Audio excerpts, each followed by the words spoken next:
Hey guys, welcome back to my channel, Drew Med. In this video, I have collaborated with current medical students to share some of their tips to pre-medical students who are trying to get into medical school. Also in this video, I have shared a little bit of my journey through pre-med and some things that I wish I knew when I was in pre-med. So let's jump right into it after this intro.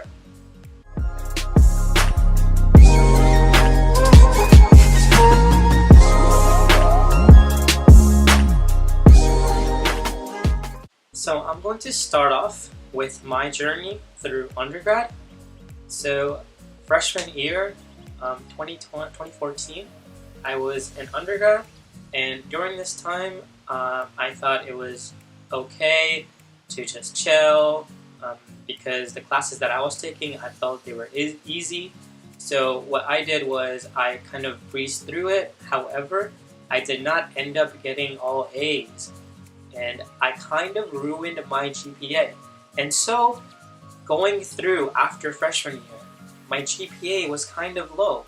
And everybody that has went through undergrad knows that if your GPA is low through freshman year, it's really hard to get it back up to where you want it through sophomore year, junior year, and senior year, especially if you're pre-med, because you have to take classes like organic chemistry, biochem, and with these classes, you also have to study for MCAT. So one tip that I would like to give to pre-med is to please pay attention starting as soon as possible in freshman year all the way to senior year, and don't slack off. Another tip that I think is really important for pre-med is to not also just focus on the academics, but also focus on the extracurricular activity aspect of it as well. Because medical schools definitely loves to see what a student is made of, right? And so as a full applicant, they also like to see what you do outside of academics. They want to see if you are selfless. They want to see if you care about your community. So get out there, shadow more, do more extracurricular activities, do more community service hours, because that will shape you to be better in medical school. Now, that doesn't mean that academics is not as important. Academics is just as important as doing community service hours or extracurricular activities. But let me tell you guys a story or a scenario. We have an applicant, right? And this is kind of a scenario that happened to one of my friends who was applying to medical school. He has 512 MCAT score, right? And he has a 3.9 GPA. However, he has academics in line, but he has no community service hours, no extracurricular activities outside of his GPA and MCAT score. So all he did was just attend class and go back home, right? And so medical school looked at his applicant, right? And they're looking at the applicant and seeing what he did outside of the school just as much as what he did in the school, right? Inside the school. So doing community service hours and doing extracurricular activities is just as important as maintaining your GPA as well as your MCAT score. Now, I would like to give the floor to the current medical students who want to share their tips to the pre-medical students who are trying to get into medical school. Hi, my name is Rachel, and I'm going to be a second-year medical student.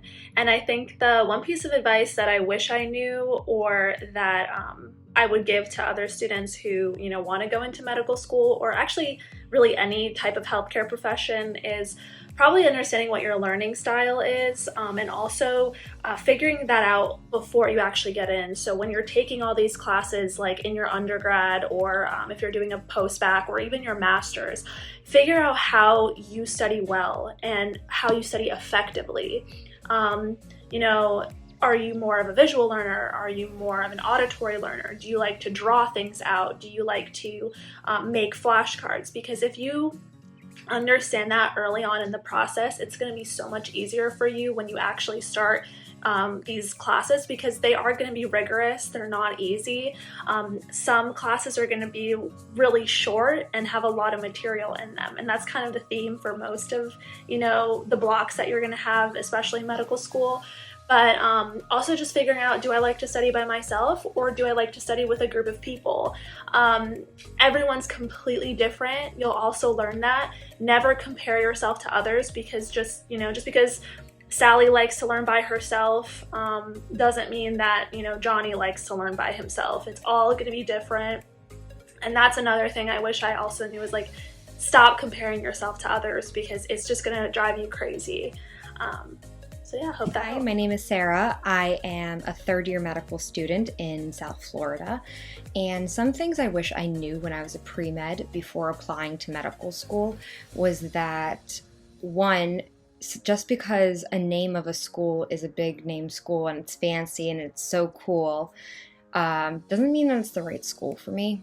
I wasted a lot of money applying to a lot of big name schools that ended up not even giving me an interview. And I was very caught up in this idea that I had to go to a big name school. And then I don't go to a big name school, but my school I think is the best school in the world, because what is more important to medical students over the name and over a lot of things is that your school supports you and they're there for you. My school's like a family and they're like a community, and even during the rough patches, I really felt that they supported me. And that I would not exchange for anything in the world. No matter if it's Harvard, Yale, Princeton, I will never change that, because medical school's gonna suck. It's gonna be rough. It's gonna have a lot of tough patches. A lot of people do suffer from depression in school due to the stress. And you really wanna be in a school that supports you wholeheartedly and they're there for you and they care about you. That is the most valuable part of your education, is having a school that will help you grow and will cultivate you in whatever capacity that you need it to be. That being said, a mistake that I made applying, in addition to also applying to a lot of the big names, was that I wasn't really realistic about where I applied. What I did was I just sent out my application to a lot of different places, and I didn't do my research. So even though I had pretty good stats, I wasn't top tier, so I spent a lot of money applying to a lot of places that I thought I'd be interested going to without doing my research. I wasn't really realistic about applying, and I ended up wasting thousands of dollars. Because actually, one school, this is a great example. I applied to a school in Tennessee, and I sent in my primary, and primaries were $36. I just sent it in because I'm okay, the school has some stats that are realistic. I wouldn't mind living in Tennessee, in Nashville, whatever. So I applied, and then I got an email back, oh, we don't accept out-of-state students. Also, again, with the top tier schools, it's even if you have good stats, it doesn't necessarily mean you're going to get accepted or even interviewed. You have to be realistic about where you're going to apply, because you're going to end up wasting a lot of money. I wasted tons of money on primaries and secondaries applying to schools that never gave me an interview, and they never will give me an interview because I am just not what they were looking for.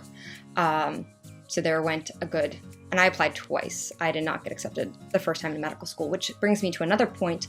The first time I applied, I didn't do so great on the MCAT. But I thought because my application was really wholehearted and really good and rich and full of a lot of different things, and I worked really, really hard in undergrad, I thought that that would make up for my not that great MCAT score. No. You don't, if you have an iffy MCAT score and you're applying to schools that aren't really within ±5 within the range, you're taking a big risk with your money. I wasted a lot of money applying the first time and didn't get any interviews at all because my MCAT score was trash. And don't fall into the trap of thinking just because your one part of your application is iffy. I mean, maybe if it's the resume part, you can kind of get away with it. But if your GPA and your MCAT score aren't what they need to be for the schools that you are applying to, if you're applying to a school with a lower stats that would accept your scores, go for it. But if you're applying to I don't know, let's say you have a 500 MCAT score and you're applying to schools that on average take a 510, I wouldn't do it. It's a waste of your money. And not to discourage you, but getting accepted to medical school is literally a roll of dice. I know people who had tremendously outstanding stats I'm talking like a 526 MCAT 4.0 GPA in undergrad and master's, impeccable resume. They got waitlisted for every single school they applied to.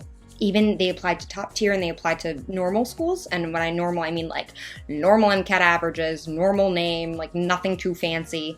They got waitlisted everywhere until June. They got taken off of like some wait lists, or like even May. And I know like several people like this. Well, me with my very average everything got accepted way earlier, back in November, and I was not waitlisted for anywhere. So you see, like, that's weird. Why would a tremendously qualified applicant not get accepted places, and then me, very average, get accepted earlier? It's for lack of a better word, it's a crapshoot. There is, I mean, listen, if you work hard and you have a good, solid application, and you are a good, solid candidate, and you meet all your deadlines and everything, you know, there's a very good chance you'll get accepted. But if you're one of those people who have excellent stats, and you are a good qualified applicant, don't be discouraged if you don't see the results with interviews and acceptances that you expect to, because a lot of times it's really not personal. It's not a reflection of you. You worked hard, you earned it, and you will be a tremendously fantastic physician. It just, medical school, for whatever reason, there is no real guaranteed formula to get accepted. I wish there was. I applied twice, like I said, you know, and the second time around, I didn't get that many interviews. I didn't get that many acceptances. But all it takes is one, and it takes one good school that fits who you are to accept it. And if you have a lot of options, you are blessed, and pick the school that will help you grow the most. Keep in mind the environment of the school, trying to avoid toxic environments for yourself. You know, you don't want to make medical school harder than it already is. Ignore like big names when deciding, unless you like it's something like really important to you in your career and what you want to accomplish.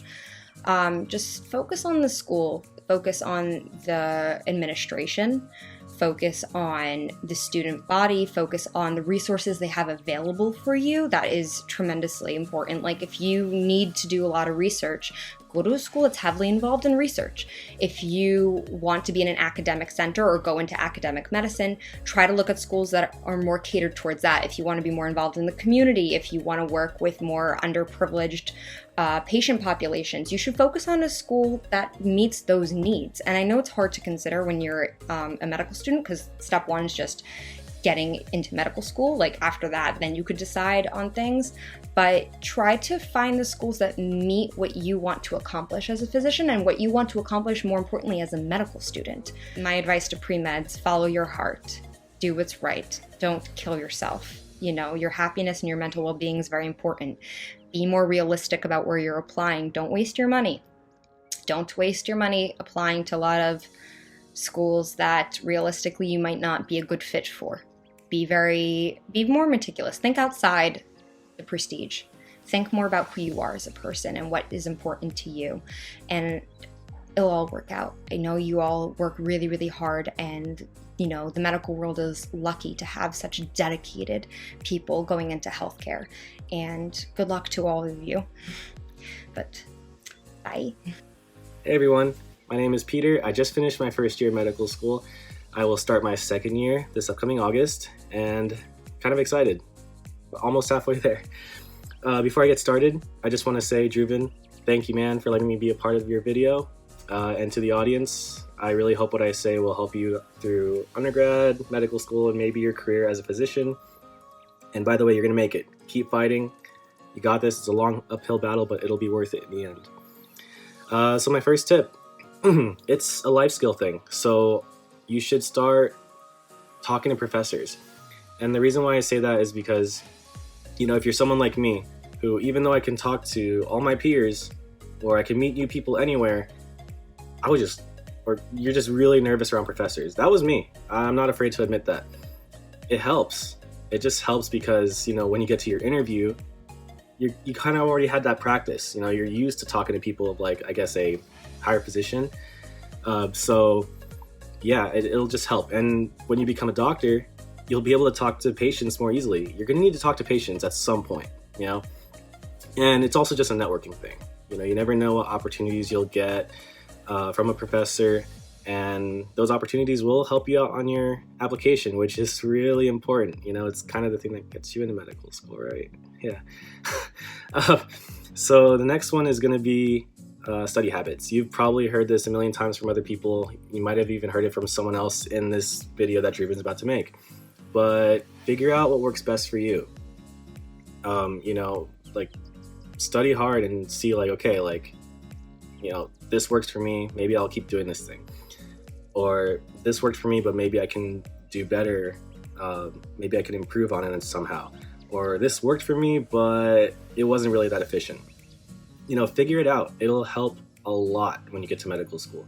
Don't be so hard set on like your study habits from undergrad. What worked in your undergrad may or may not work for you in medical school. And I learned that the hard way. It took me a semester and a half to figure things out, and I'm still working on it. You know, for other people, it took them a few weeks, a few days. For some people, they're still figuring it out. And that's okay, but I would say definitely try to figure it out or get started on figuring it out as early as possible, aka your undergrad or your master's program, wherever you're at. So those are my tips. Once again, Druven, hey, bro, thank you so much for letting me be a part of your video. It means a lot, man. And to the audience, like, comment, subscribe, hit the bell, because my boy Druven has some great tips. He's going to do great things. He's one of my best friends. He helped me get into medical school. He's helped me stay successful in medical school, and you know, even way before that in undergrad, he was just like really, really great to me during my undergrad. So I really appreciate you a lot. And I know the audience, you'll appreciate Druven a lot. He's a great guy. But anyways, yeah, good luck. Keep fighting. You guys got this. You'll all be physicians. And yeah, stay safe. So that was it for this video. I want to take a moment and thank everybody that contributed to this video, and you can find their description below. And thanks for tuning in. I hope you guys found it really resourceful and enjoyed this video. If you did, please go ahead and like, subscribe, and comment, and I will see you in the next video.